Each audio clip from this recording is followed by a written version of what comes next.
Hello, good morning and welcome to the Little Farmer's Farm with me, Guru Mafinda. And welcome to part 2 of our trampoline polytunnel hoop tent. Hoop tunnel? It's not a tent, is it? It's a tunnel. Right, this is part 2. Now what we want to be doing today is hopefully we're going to be adjusting the height of the frames, the trampoline frames that we've been using, so that we can get it to about 7 feet high all the way along the full 16-foot length of it. Once that's in place, making sure that it's level, and we'll show you how to make sure that you are getting them level. It's basically going to be starting at one end, getting your heights right, and then using the sidebars to check for a level as you're going across front and back. And once that's done, we're going to have a go at getting some of the side timber framing done as well around the skirts. The skirts should be around about just over 2 feet high, and they are going to be between the bays. They are going to be the positions for the lifting windows, the automatic lifting windows that will vent around the base of the tunnel. When it gets too hot, automatically the lifters will lift them, airflow will come through, cooling things down, reducing, the chances of mould and rot, blossom end rot and that kind of thing, and just aerating the tunnel. So that's what we're going to be trying to get done today. I don't think we'll complete all the framing, but I'm going to get one side done hopefully today, as well as the adjustments to the height, and then firming everything up, making sure all the frames nice and tight. And all the while we're going to be doing the timber work. That will also increase the overall stability of the polytunnel. So yeah, we'll crack on. Yep, so you'll have to excuse the wind. We've raised up the sides. You can see where the original holes were there. So we've raised them all up, and we've made sure that we've levelled them all off as well with the spirit level.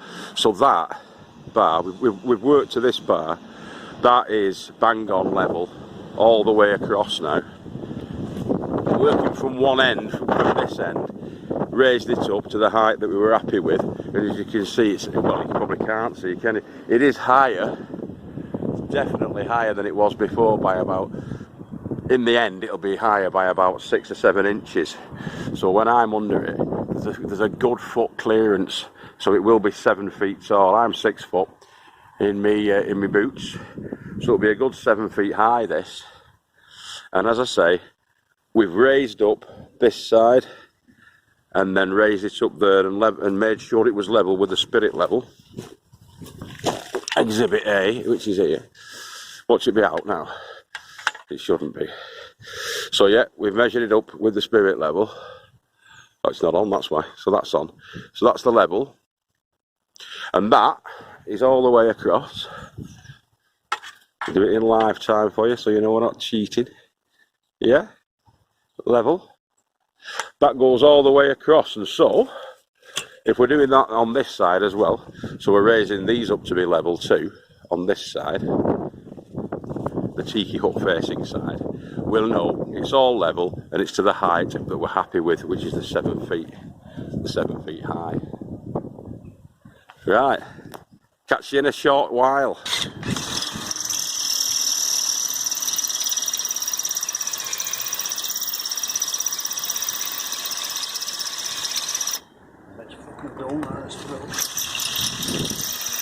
Might have to get another drill. Oh, it's gone through, that's alright. I've got my drill bits in there. Same. So that's what we've done there. We've raised it. We're marked it. He's marked it on with a Sharpie pen, and then so we know. Oh, it's dropped down again. Sorry. So it's dropped. That's it. So that's where the mark is, and we know that's level now. It's marked. He's just put his drill through, and then we just get their bolt, which I've got in my pocket.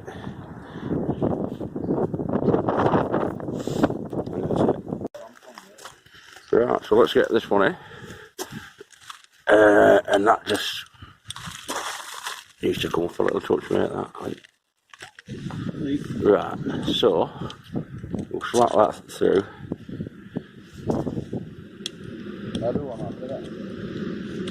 There we go, like that. Put the nut on.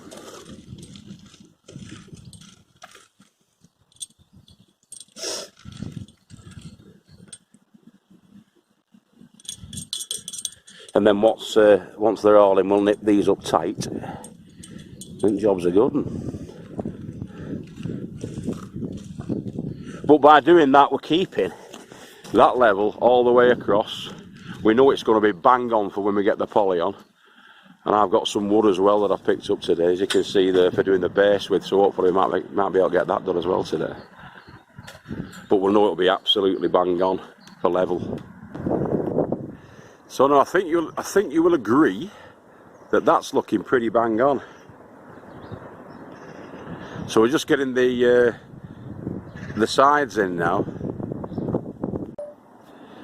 So I bought 6x2 timbers, but because I was bringing them down in the car, I could only get like 8 foot or 10 foot lengths of it.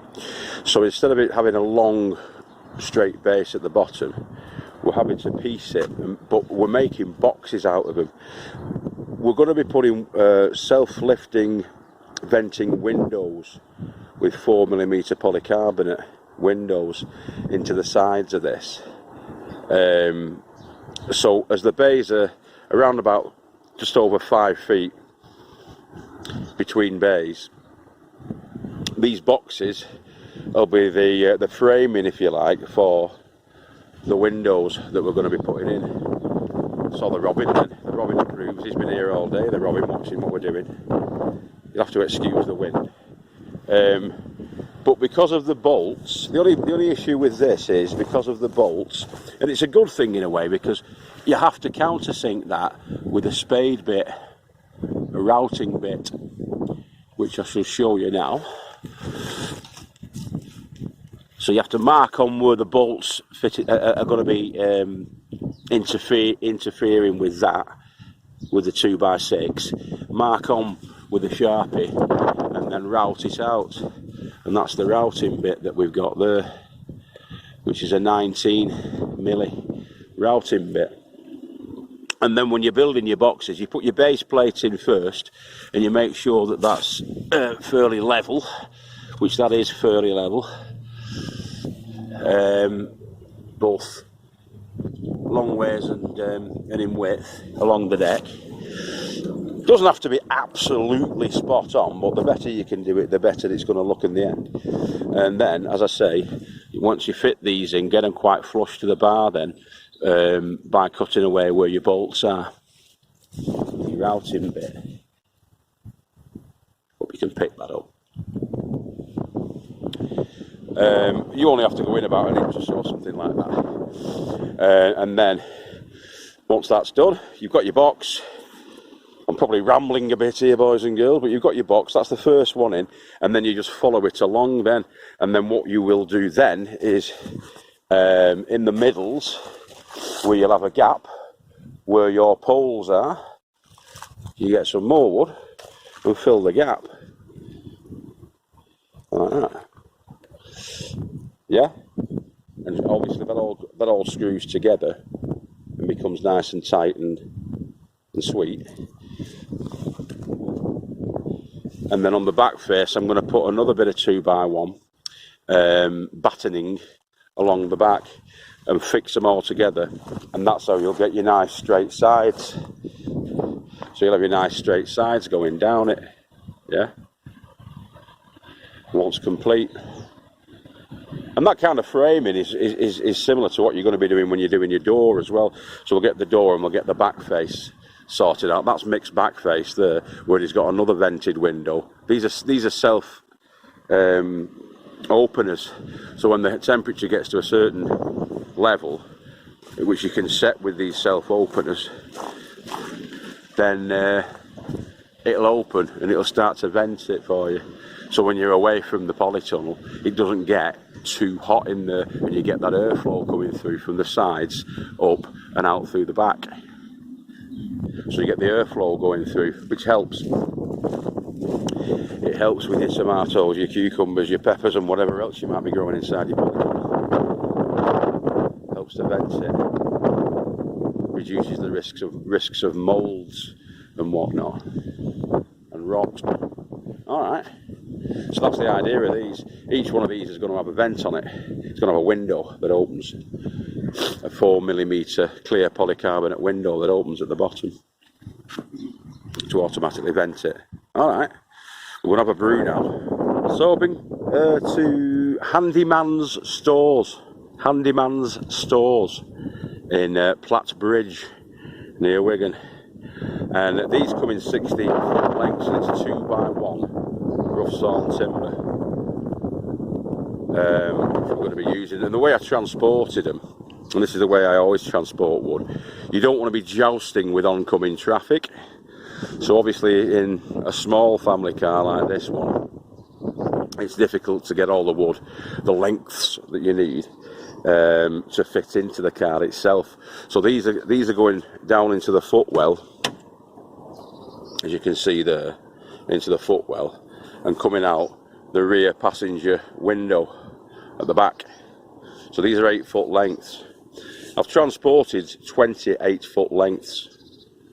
They come in 16-foot lengths, but obviously I needed to cut them down so that they would actually fit in the car, because 16 feet without a roof rack's not possible. Obviously it's the maid's day off as well. But that works fine, and it doesn't stick out any further than the wing mirrors. So if you look at it, it's not sticking out any further than the wing mirrors. So as long as you take your time and you're careful when you're driving with timbers out the back like that, and always give the other traffic a bit of a wide berth, move over a few more inches than you would normally do, especially if you're passing cyclists and stuff like that. Just be careful, and you can transport it. Now they were £37 for 20 8-foot long by 2 inches wide by 1 inch deep, tannalized, which means they're better for outdoor use. 2B1s. Alright, we'll be putting them to some good use.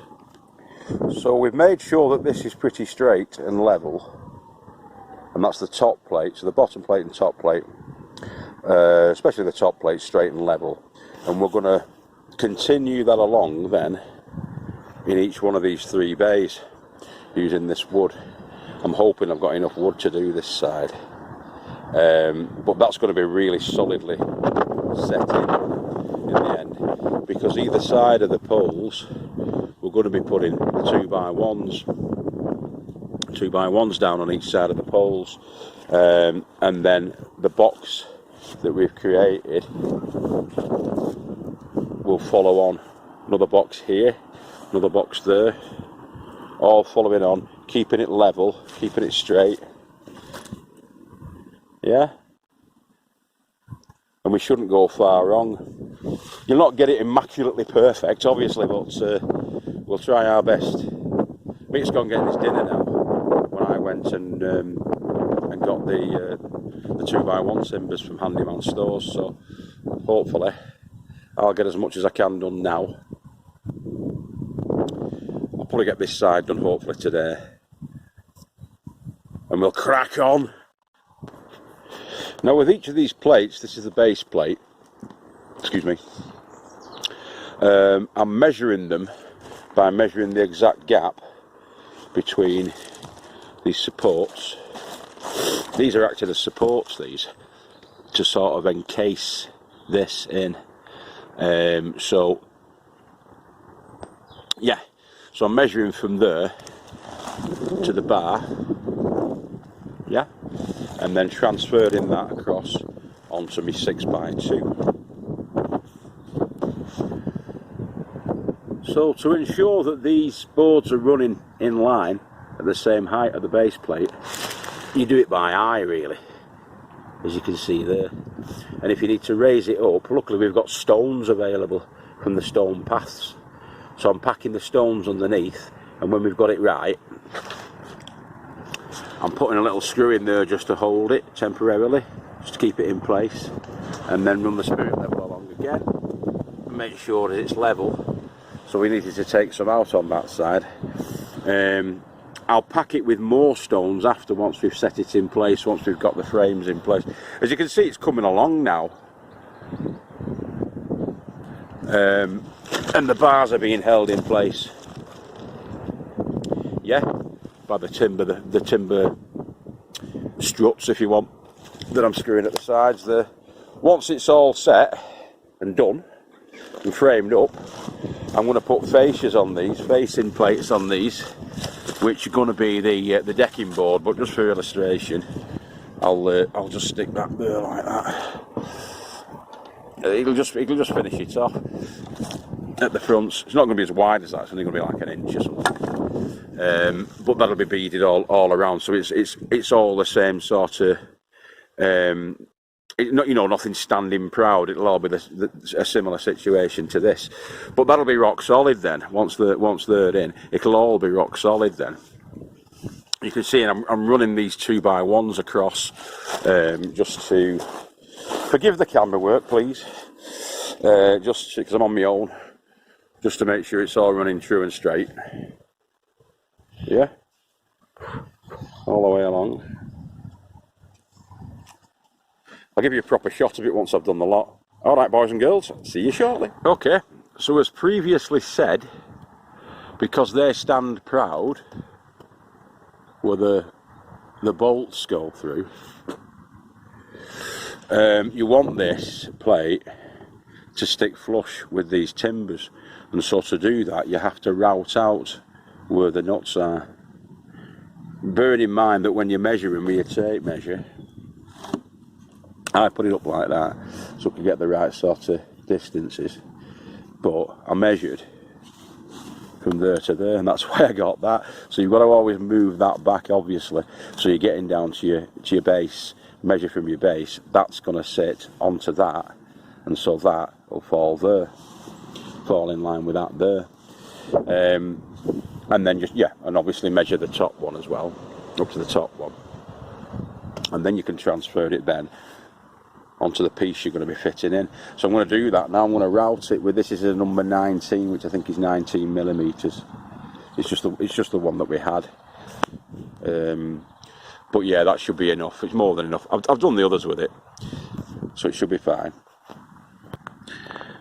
All right, so the routs are in to a depth of about ½ an inch, so that should transpose okay up into there. Let's have a look. Actually, let's see what we're dealing with. See if it fits nice. Should do. Yeah, and that fits then pretty much flush, doesn't it? That line I've drawn there is where this upright on the left will mirror up then to the right hand side upright. So what I'll do is I'll favour the bottom of the line, looking at that, and then when I put the top plate on, that should sit nicely. That's where the cut's going to be made, right there. In fact, looking at that, the cut's going to be made pretty much where the route's been. In fact, it's going to miss the route, isn't it? Anyway, never mind. Job's a good one. So we're level, definitely level, and we're straight.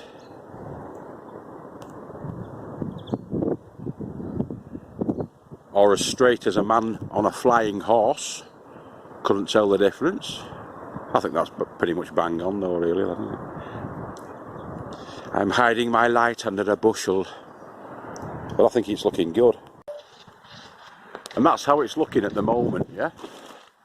That's just one side, and it's took about £40 worth of wood to do that, and about £3 worth of screws. But the reason for that is because I've bought the 6x2. It's going to be proper like Heath Robinson, over-engineered really, this. But that's what I want, to be fair. I want it to last and be robust, and I don't want a hurricane to take it away from me. And I think that this is going to be well solid. What do you guys think? Like I say, I've run the bead of the 2x1 just to make sure we are running straight, but run the bead of the 2x1 down there, and it is. It is straight, as you can see, and it's looking the part. Not as pretty on the back face, but on the front face, it's fine. It's fine. I think it's good. Trampoline frame polytunnel in construction. I'll be doing a bit more on this tomorrow, but this will be part 2. There's probably going to be 4 parts to this, and the last one being the sheeting up, which will probably be in about 2 weeks' time. But yeah. So yeah, reuse, repurpose, recycle. That's what we're all about on the Little Farmer's Farm. So hopefully you're enjoying this. I know I am. I'm really enjoying the progress and the process of actually making it. It's going to be good when it's done, and I hope you're getting some hints and tips to do it yourself. That's what we want. We want people to sort of like save money, obviously have nice growing environments for the plants that are both practical and aesthetically pleasing to the eye. That's the whole idea of it anyway.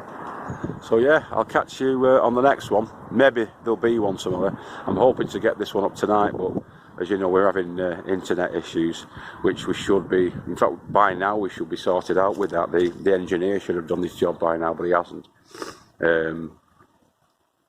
Hey ho. So yeah, see you later. Ta-ra, boys and girls. Have a good one.